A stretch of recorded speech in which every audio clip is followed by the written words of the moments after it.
Depuis des milliers d'années, chaque matin et chaque soir, le peuple juif récite cette prière bien connue et composée d'une série de mots pour exprimer sa dévotion à Dieu. C'est ce qu'on appelle le Shema. Écoute Israël, l'Éternel notre Dieu, l'Éternel est un. Tu aimeras l'Éternel ton Dieu de tout ton cœur, de toute ton âme et de toute ta force. On va étudier le deuxième mot-clé, Éternel, dont toutes les lettres sont généralement en majuscules. Il s'agit du nom propre au Dieu d'Israël.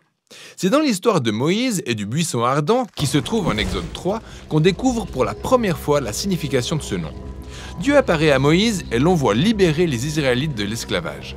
Et Moïse, inquiet, demande « Mais s'il me demande quel est son nom, que leur répondrai-je » Dieu dit à Moïse « C'est ainsi que tu répondras aux Israélites. Ehyeh m'a envoyé vers vous. » Le mot hébreu « Ehyeh » veut dire « je serai ».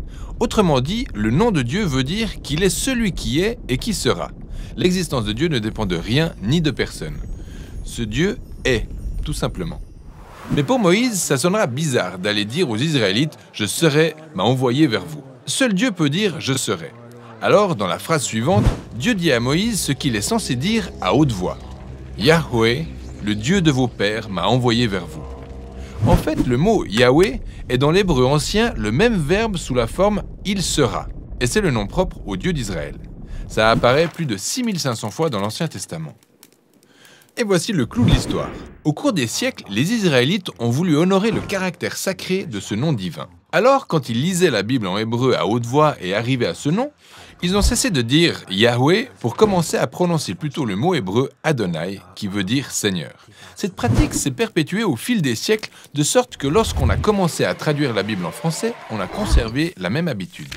Au lieu de prononcer le nom divin, on l'a traduit par l'Éternel, écrit en lettres majuscules. Ok, c'est bien clair? Parfait, parce que ce n'est pas tout. Les anciens scribes juifs voulaient éviter que quiconque prononce ce nom, même par inadvertance au cours de la lecture de la Bible en hébreu.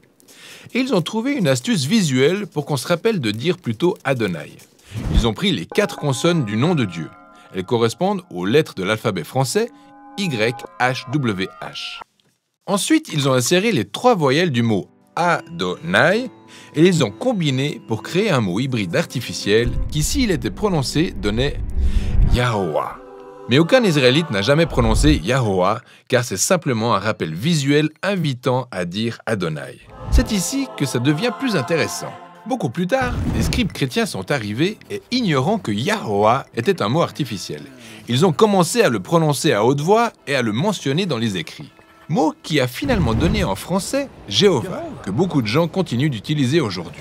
Ce qu'il faut retenir, c'est que le mot éternel, écrit tout en majuscules, indique clairement qu'il s'agit du nom divin, à bien distinguer du mot Seigneur qui apparaît dans les traductions françaises en minuscules. Celui-là est le mot hébreu Adon, qui signifie simplement Seigneur ou Maître. Ce mot est un titre désignant une position d'autorité et attribué à des personnes comme des rois, le maître d'un serviteur, voire un berger pour ses brebis. Et parfois, des auteurs bibliques se servent de ce mot pour faire référence à Dieu, comme dans les expressions « le Seigneur de toute la terre » ou « le Seigneur des seigneurs ».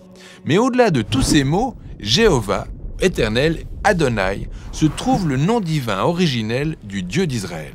Il désigne celui qui était, qui est et qui sera éternellement.